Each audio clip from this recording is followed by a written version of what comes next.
Thank you. పాత్రికేయ మిత్రులందరికీ నమస్కారం. ఒక ముఖ్యమైన సమస్య, ఒక ముఖ్యమైన సందర్భం.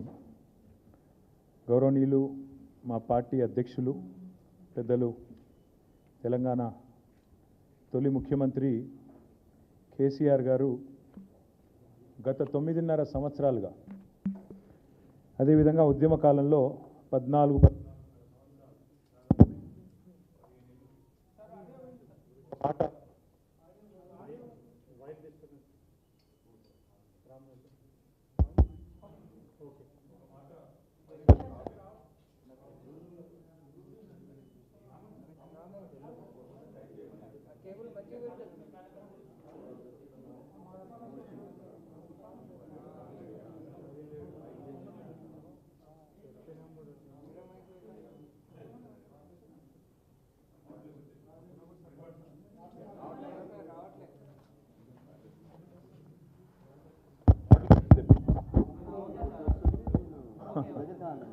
దగ్గర కనాలా?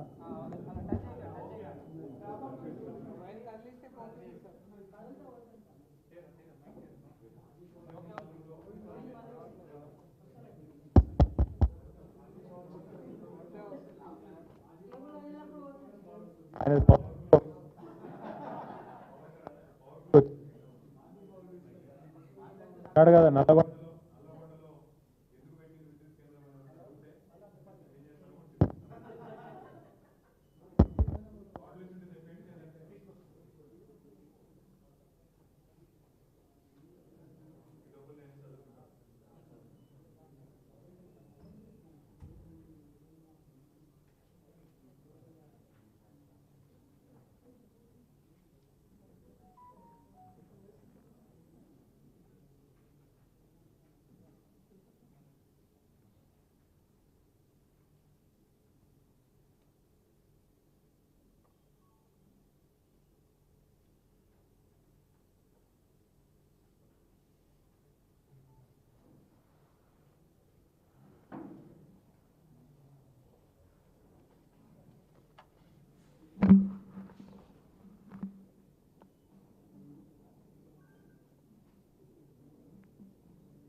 ఓకే.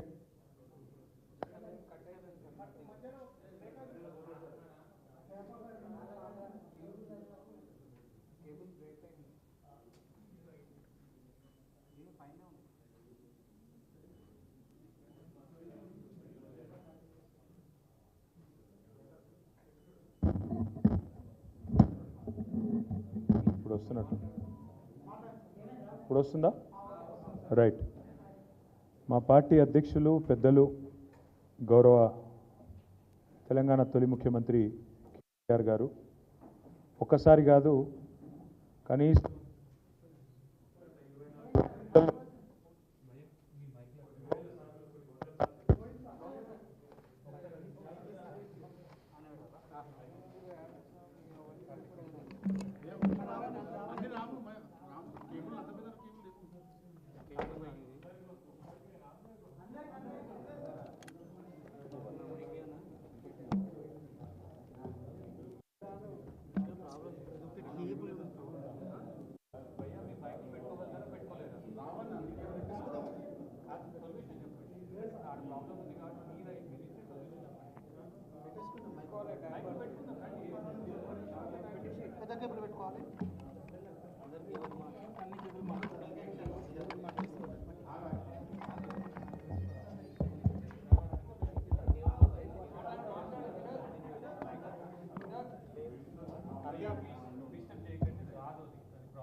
ఓకేనా ఇప్పుడు కష్టం రైట్ కానీ రైట్.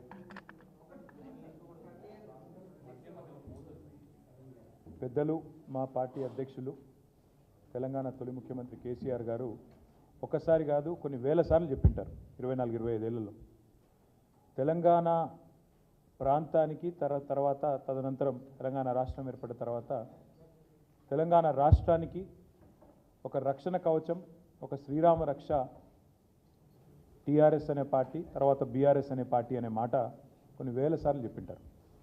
స్వీయ రాజకీయ అస్తిత్వమే శ్రీరామ రక్ష తెలంగాణ ప్రాంతానికి, తెలంగాణ రాష్ట్రానికి అనే మాటను కూడా కొన్ని వేల సార్లు చెప్పారు.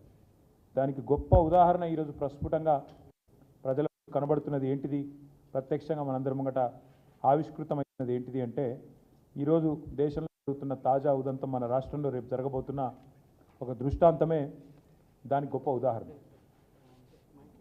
కేసీఆర్ గారు 16 పార్లమెంట్ సీట్లు ఇవ్వండి, మనం కేంద్రంలో ఈ సంకీర్ణ శకంలో ఒక నిర్ణయాత్మకమైన పాత్రలో ఉంటామని తెలంగాణ ప్రజలకు అపీల్ చేసినప్పుడు ఇక్కడ ఈరోజున్న ముఖ్యమంత్రి రేవంత్ రెడ్డి గారితో సహా చాలామంది మాట్లాడినారు. ఏం చేస్తారు 16 ఎంపీలతో కేసీఆర్ గారు, ఏం చేయగలరు అని మాట్లాడినారు. ఇవాళ ఏం జరుగుతుంది అంటే 16 ఎంపీలు వచ్చిన తెలుగుదేశం పార్టీ, 16 ఎంపీ సీట్లు సాధించిన తెలుగుదేశం పార్టీ ఇవాళ తనకొచ్చిన నిర్ణయాత్మకమైన పాత్రతో వైజాగ్ స్టీల్ ప్లాంట్ ప్రైవేటీకరణకు అడ్డుకట్ట వేయగలిగింది, ఆపగలిగింది.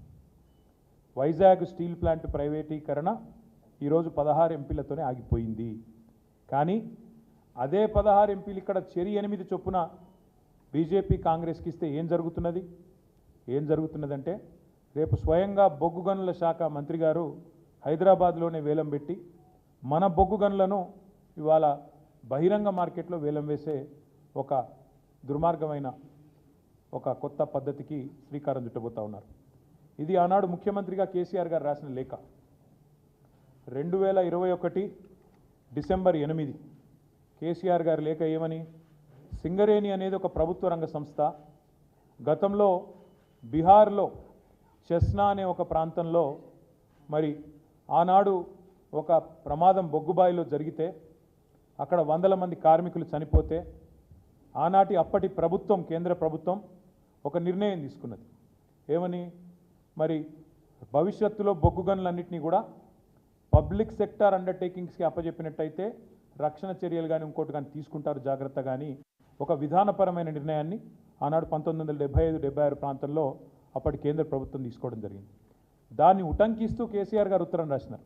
ఏమని రాసినారు, అయ్యా మీరు ప్రభుత్వ రంగ సంస్థ, 51% రాష్ట్ర ప్రభుత్వ వాటా ఉన్నది, 49% కేంద్ర ప్రభుత్వ వాటా ఉన్నది, దయచేసి మీరు కేటాయించండి అని చెప్పారు. చెప్తే వెంటనే ఆనాడు అప్పటి పిసిసి అధ్యక్షుడు రేవంత్ రెడ్డి గారు కూడా కేసీఆర్ గారు డిసెంబర్ 8 నాడు ఈ డిమాండ్ పెడుతూ ఉత్తరం రాస్తే రేవంత్ రెడ్డి గారు డిసెంబర్ 11 నాడు 2021 డిసెంబర్ 11 నాడు ఇది రేవంత్ రెడ్డి గారు చేసిన ట్వీటు, ఆయన రాసిన లేఖ. ప్రధానమంత్రికి పిసిసి అధ్యక్షుడి హోదాలో రేవంత్ రెడ్డి గారు ఏం డిమాండ్ చేసినారు, I wrote to prime minister of India to immediately stop the auction of 4 coal blocks in Singareni Collieries and transfer them to SCCL, Singareni Collieries Limited.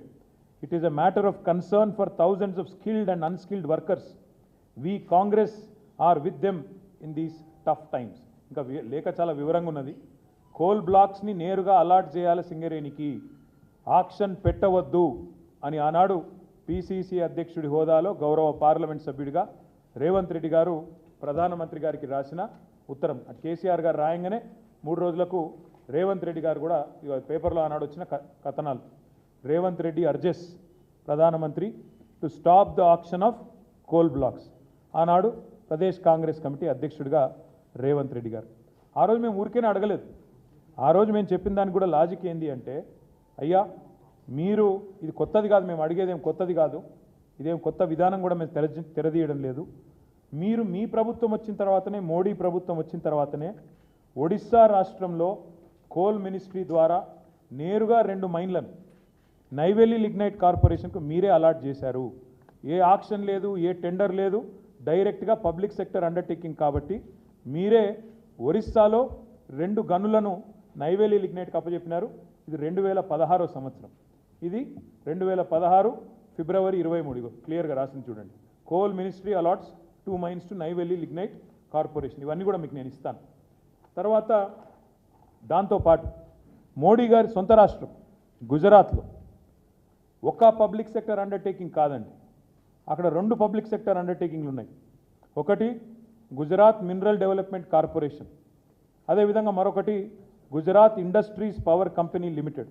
ఈ రెండిటికి కూడా ఆనాడు 2015వ సంవత్సరంలో మరి సెక్రటరీ కోల్ ఆధ్వర్యంలో జరిగిన మీటింగ్లో వారు నిర్ణయం తీసుకొని మొత్తం 4 కోల్ బ్లాక్స్, ఒకటి పనందో extension 14.5 million metric tons Gujarat, బార్ఖందం Gujarat 7.2 million metric tons, Ghala 12.3 million metric tons Gujarat, Vastan 107 million metric టన్నుల ఈ 4 కోల్ బ్లాక్లను కూడా 2 పబ్లిక్ సెక్టర్ అండర్టేకింగ్స్కి మోడీ గారి ప్రభుత్వమే, కేంద్రంలో ఉన్న ఎన్డీఏ ప్రభుత్వమే గుజరాత్లో మినరల్ డెవలప్మెంట్ కార్పొరేషన్కి, గుజరాత్ ఇండస్ట్రీస్ పవర్ కంపెనీ లిమిటెడ్కు నేరుగా కేటాయించిన ఉదంతం కూడా ప్రెసిడెంట్ కూడా గతంలో ఉంది. ఒకవైపు ఒరిస్సాలో అక్కడ నైవేలి లిగ్నైట్ కార్పొరేషన్కు 2 కోల్ బ్లాక్లు, గుజరాత్లో 2 పబ్లిక్ సెక్టర్ అండర్టేకింగ్స్కు 5 కోల్ బ్లాక్లు కేటాయించినారు. ఇది చూసిన తర్వాత భారతీయ జనతా పార్టీ తమిళనాడు శాఖ అధ్యక్షుడు అన్నామలై గారు, ఆయన స్వయంగా ప్రహ్లాద్ జోషి అని ఆనాడు కేంద్ర మంత్రిగా ఉంటే ఆయన దగ్గరికి పరుగున పోయి, అయ్యా మరి అక్కడ గుజరాత్లో చేసినారు, ఒరిస్సాలో చేసినారు, తమిళనాడులో కూడా మరి ఈరోజు మీరు ఏదైతే ఆయన చేసిన ట్వీట్, ఇది ప్రహ్లాద్ జోషి గారు చేశారు ట్వీట్ ఏమని, బీజేపీ అధ్యక్షుడు తమిళనాడు అన్నామలై నా దగ్గరకు వచ్చినారు, ఈ rush to call upon me in Bengaluru with request to exclude 3 lignite mines from auctions in 7th tranche. 3 lignite గనులు తమిళనాడు రాష్ట్రంలోని వాటిని మినహాయించండి వేలంపాట నుంచి అని చెప్పి బీజేపీ రాష్ట్ర అధ్యక్షుడు వచ్చి నన్ను రిక్వెస్ట్ చేస్తే నేను ఆ పని చేసి పెట్టినా అని చెప్పి, ఇగో ఇది ప్రహ్లాద్ జోషి గారు స్వయంగా పెట్టిన ట్వీట్. అంత ఎందుకు చెప్తా ఉన్నా అంటే ఇక్కడ విషయం చాలా సింపుల్. ఈ డిమాండ్ కొత్తది కాదు మాది. అదేవిధంగా కాంగ్రెస్ పార్టీ బీజేపీ యొక్క నాయకత్వాలు, దేశవ్యాప్తంగా ఉన్న నాయకత్వాలు కూడా వాళ్ళకు కూడా ఈ విషయంలో స్పష్టత ఉంది. ఏమని, అవసరం ఉన్న కాడ, ఇబ్బంది ఉన్న కాడ గతంలో ఇచ్చిన ఉదంతాలు కూడా ఎన్నో ఉన్నాయి. ఇంతకుముందు నేను చెప్పినట్టు చెస్నా ఉదంతంలో కూడా ఒక స్థిరమైన విధానపరమైన నిర్ణయం కూడా అప్పటి కేంద్ర ప్రభుత్వం కూడా తీసుకొని ఉన్నది. ఈ అన్నింటికి మించి ఈ దేశంలో అనుభవాలు ఏంటి అంటే, ఇప్పుడే నేను వైజాగ్ స్టీల్ ప్లాంట్ గురించి చెప్పిన. వైజాగ్ స్టీల్ ప్లాంటు నష్టాల్లో పోయింది కాబట్టి ప్రైవేటీకరిస్తున్నాము అని ఇవాళ కొంతమంది చాలా చక్కగా సన్నాయి నొక్కులు నొక్కుతున్నారు. ఎందుకు పోయింది వైజాగ్ స్టీల్ ప్లాంటు నష్టాల్లోకి అంటే ఇది కారణం. ఎందుకు అంటే బైలదిల్లా అనే ఒక గని ఛత్తీస్గఢ్లో ఉంటుంది.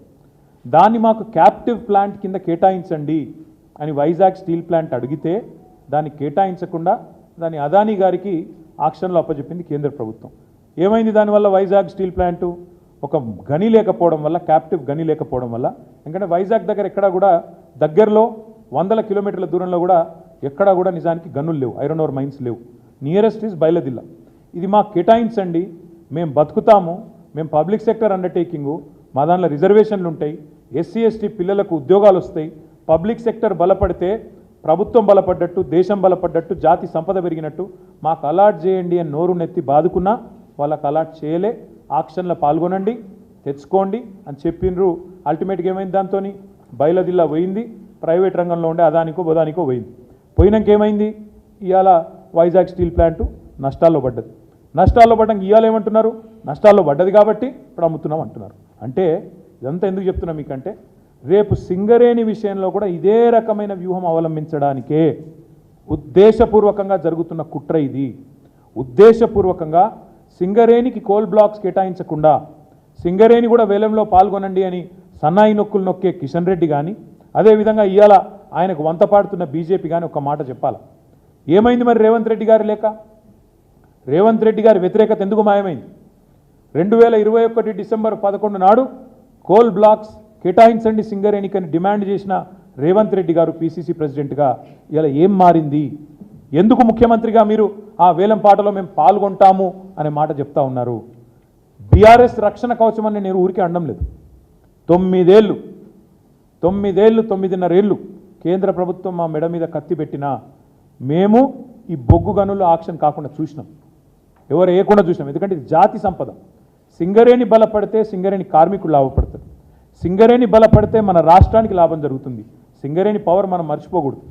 సింగరేణి పవర్ ఏంటంటే, సింగరేణి కార్మికులకు ఉండే సంఘటిత శక్తి పవర్ ఏంటంటే, ఆనాడు తెలంగాణ ఉద్యమంలో 36 రోజుల పాటు సకల జనుల సమ్మెలో సింగరేణి కార్మికులు జంగు సైరను ఊదితే దక్షిణ భారతదేశం మొత్తం గాఢాంధకారంలోకి పోయే పరిస్థితి ఆనాడు వచ్చిన విషయాన్ని నేను మీకు గుర్తు చేస్తా ఉన్నా. ఆనాడు కిరణ్ కుమార్ రెడ్డి గారు ముఖ్యమంత్రి, ఆయన పిలిచి బతిమలాడిన మమ్మల్ని అందరినీ, మీరు దయచేసి ఒప్పించండి, మీ బొగ్గుగని సంఘాన్ని ఒప్పియండి, దయచేసి వాళ్ళని విరమింపజేయండి, అదేవిధంగా మిగతా సంఘాలతో కూడా మాట్లాడదాం, తెలంగాణ విషయానికి దీనికి ఏం సంబంధం, వాళ్ళని దయచేసి ఒప్పించండి అని చెప్పి వారు ఆనాడు రిక్వెస్ట్ చేసినారు. ఇప్పుడు కూడా నేను అనేది అదే, ఎట్లయితే వైజాగ్ స్టీల్ ప్లాంట్ను ఖతం చేసినరో, ఎట్లయితే క్యాప్టివ్ మైన్ ఇవ్వకుండా ఖతం చేసినరో, అదే ప్రయత్నం ఈరోజు కాంగ్రెస్ బీజేపీ కలిసి చేస్తూ ఉన్నాయి. ఇది తెలంగాణ ప్రజలు అర్థం చేసుకోవాలా. కాంగ్రెస్ ఆనాడు మీరు ఆలోచించండి, మళ్ళీ చెప్తా ఉన్నాను, 16 ఎంపీలతో ఏమవుతుంది అన్నారు. ఇలా 16 ఎంపీలతోని వైజాగ్ స్టీల్ ప్లాంట్ ప్రైవేటీకరణ ఆగింది. కానీ అదే 16 ఎంపీలు 8 పంచి బ్రహ్మాండంగా కాంగ్రెస్కు బీజేపీకి ఇస్తే వాళ్ళు కూడా సింగరేణిని అట్లే నిట్ట నిలువున ఇవాళ నిలువు దోపిడీకి శ్రీకారం చుడుతూ ఉన్నారు. మనకు క్యాప్టివ్ మైన్స్ ఇవ్వడం లేదు అంటేనే గుజరాత్లో ఇచ్చి, ఒరిస్ట్రాలో ఇచ్చి, తమిళనాడులో ఇచ్చి మనకు మాత్రమే ఇస్తలేరంటే ఇక్కడి ఎంపీల అశక్తత, ఇక్కడి ప్రభుత్వం అశక్తత. కేసీఆర్ ఉన్న నాళ్ళు సాహసం చేయలే, కేసీఆర్ ఉన్న రోజులు వేలం పాట పెట్టలే.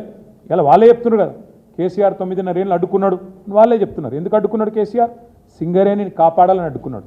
ఎందుకంటే కేసీఆర్కి తెలిసింది, ఏం తెలుసు, వైజాగ్ నెట్లనైతే ఇవాళ వీళ్ళు నష్టాల బాట పట్టించి చివరికి ప్రైవేటీకరణకు తెరలేపినరో సేమ్ సింగరేణికి పట్ల కూడా అదే కుట్ర వైఖరి ఉంటుంది అనే ఉద్దేశంతోనే కేసీఆర్ గారు సింగరేణిని కాపాడడానికే ఆ ఆక్షన్లో పాల్గొనలేదు. ఇప్పుడు కూడా మేము చెప్తా ఉన్నాం, రేవంత్ రెడ్డిని, బట్టి విక్రమార్క గారిని, అదేవిధంగా కేంద్ర బొగ్గు గనుల శాఖ మంత్రి కిషన్ రెడ్డి గారిని కూడా డిమాండ్ చేస్తూ ఉన్నాం. ఎవరైనా కేంద్ర కేబినెట్ మంత్రి కొత్తగా అయితే రాష్ట్రానికి ఒక ప్రాజెక్టు తేవాలి, కొత్త ప్రాజెక్టు తేవాలి. కానీ మా కిషన్ రెడ్డి అన్న ఏం చేస్తాడు, ఉన్న వాటిని అమ్ముకునే ప్రయత్నం చేస్తూ ఉన్నాడు. 16 ఎంపీల పవర్ ఏందో ఇలా మీరు గమనించాలని చెప్పి తెలంగాణ ప్రజలకు కూడా నేను విజ్ఞప్తి చేస్తూ ఉన్నా. 16 ఎంపీలు ఉంటే అక్కడ స్టీల్ ప్లాంట్ ప్రైవేటీకరణ అవుతుంది వైజాగ్లో, ఇక్కడ మాత్రం సింగరేణిలో టీఆర్ఎస్ లేదు ఇవాళ లోక్సభలో. కాబట్టి ప్రైవేటీకరణ ప్రారంభం జరిగింది.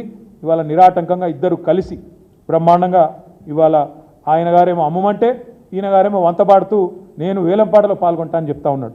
నేను ఇవాళ ముఖ్యమంత్రి గారిని, ఉప ముఖ్యమంత్రి గారిని మా పార్టీ తరఫున డిమాండ్ చేస్తూ ఉన్నాను. రేవంత్ రెడ్డి గారు 2021కి ఇప్పటికీ ఏం మారింది?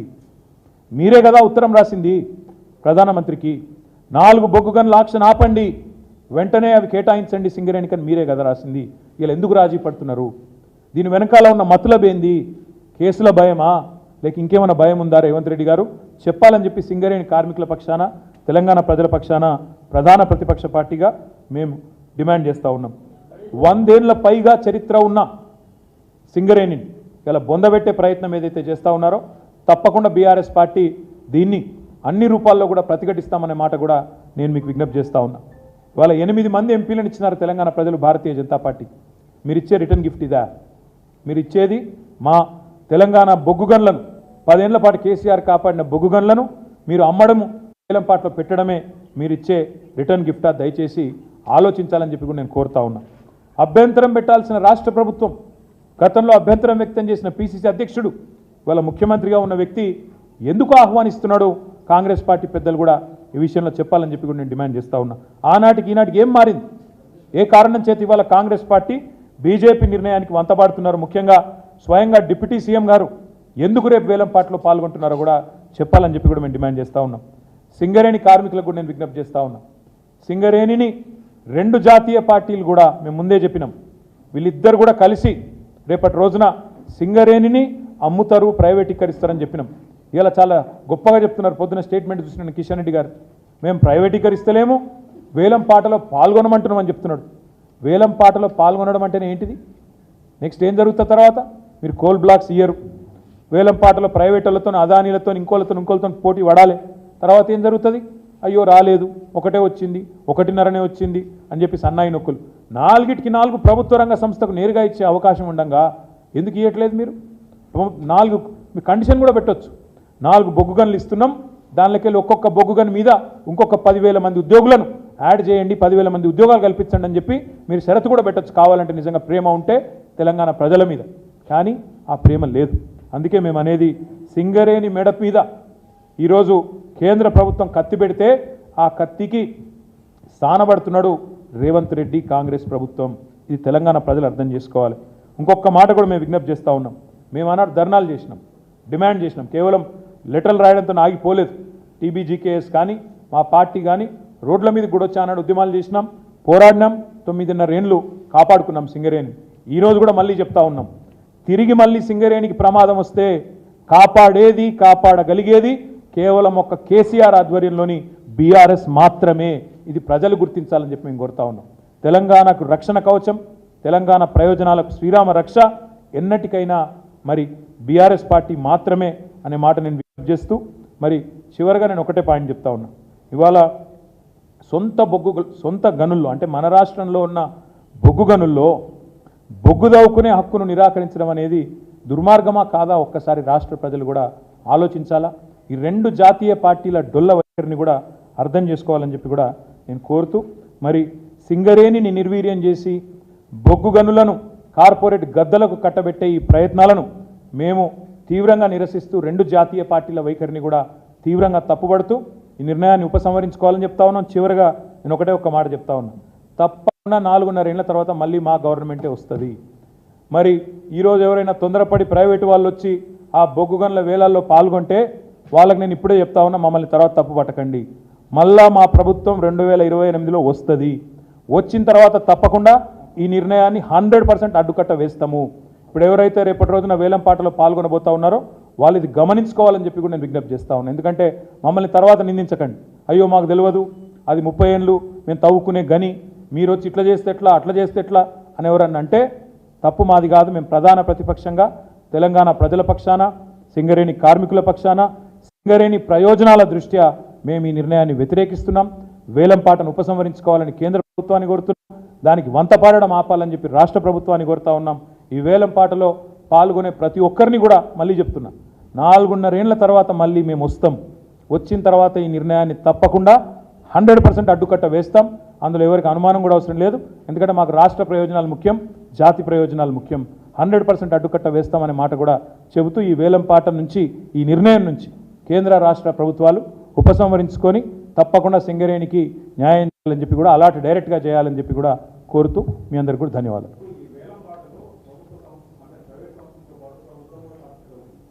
ఎందుకు పాల్గొనాలా ప్రభుత్వం? అసలు కాదమ్మా, మేము స్ట్రైట్ పాయింట్, అది జాతి సంపద. బొగ్గు అనేది జాతి సంపద. రాష్ట్రము, కేంద్రము, అల్టిమేట్గా జాతి అంటే భారతదేశం, భారత జాతి సంపద. డైరెక్ట్గా భారత జాతికి సంబంధించిన కంపెనీ ఉండగా నీకు 51% రాష్ట్ర ప్రభుత్వ వాటా, 49% కేంద్ర ప్రభుత్వ వాటా ఉండి, రిజర్వేషన్లలో మంచి ఉద్యోగాలు ఎస్సీ ఎస్టీ పిల్లలతో సహా అందరికీ ఇచ్చే మంచి సంస్థ ఉండగా దాన్ని కథ పెట్టి, దాని మెడ మీద కత్తి పెట్టి నువ్వు కూడా వేలంపాటలో పాల్గొనాలని అనుడేందుకు మొదలు? రెండవది, ఒరిస్సాలు ఇస్తవెట్లా, గుజరాత్లు ఇస్తవెట్లా, తమిళనాడులో ఆప్తవెట్లా, తెలంగాణకి ఇవ్వట్లేదు. ఎందుకంటే మా బీఆర్ఎస్ ఎంపీ లేరనా? 10 ఏళ్ళు ఆగుతుంది కేసీఆర్ ఉంటే. కేసీఆర్ పోగానే ఎందుకు దీనికి స్టార్ట్ అవుతుంది కథ? ఇక్కడనే నేను అనేది అర్థం చేసుకోవాలి తెలంగాణ ప్రజలు కూడా. కేసీఆర్ ఉన్న నాళ్ళేమో సాహసం చేయలే, మోడీ గారు సాహసం చేయలే, కిషన్ రెడ్డి గారు సాహసం చేయలే. కేసీఆర్ జర్రాట్ పక్కకు పోగానే ఒక్కొక్కరు ఇవాళ వాళ్ళు జూలు విధులుస్తున్నారు, వీళ్ళు దానికి మంచిగా దువ్వెన పెట్టి దువ్వుతున్నారు ఆ జూలుకు. ఇదేనా పద్ధతి? మరి అల్టిమేట్గా రాష్ట్ర ప్రయోజనాలు లేవు, సింగరేణి ప్రయోజనాలు లేవు, కార్మికుల ప్రయోజనాలు అంతకంటే లేవా? ఎందుకు పాల్గొనాలి అసలు వేలంలో? ఇది చెప్పాలి వాళ్ళు సమాధానం ముందు. Thank you. ఏమంటారు? డెఫినెట్గా ఉంటుంది. వాళ్ళు మీకు మళ్ళీ ఒక్కసారి చెప్తున్నా, రేపు ఎవరన్నా పొరపాటున ఆక్షన్లో పాల్గొంటే, కొంతమంది ఉంటారు పాల్గొంటే వాళ్ళకు ముందే చెప్తున్నా, మేము మమ్మల్ని తప్పు పట్టకండి. 100% మా గవర్నమెంట్ 4.5 yearsలో వస్తుంది. నెక్స్ట్ గవర్నమెంట్ మాదే. వచ్చినాక ఈ నిర్ణయాన్ని తిరగదోడుతాం, 100% అడ్డుకుంటాం, రద్దు చేస్తాం, అది కూడా చెప్తాం. ప్రత్యక్ష కార్యాచరణ మీరు అన్నారు, తొందరలో ప్రకటిస్తాం. ఎల్లుండి మా మీటింగ్ కూడా ఉంది, ప్రకటిస్తాం. మరి అవి ఎట్లు ఇచ్చిండ్రు? అవన్నీ గుజరాత్కు సాధ్యమవుతుంది, ఒరిస్సాకు సాధ్యమవుతుంది, తమిళనాడుకు సాధ్యమవుతుంది, తెలంగాణకు మాత్రమే సాధ్యం కాదు. ఎందుకంటే ఇక్కడున్న ఎంపీలు అంత చేతగాని వల్ల పార్లమెంట్లో కూడా దీని గురించి మాట్లాడరా? సమాధానం చెప్పరా? అలాట్మెంట్ దిస్ డైరెక్ట్ కదా బ్రదర్. Thank you.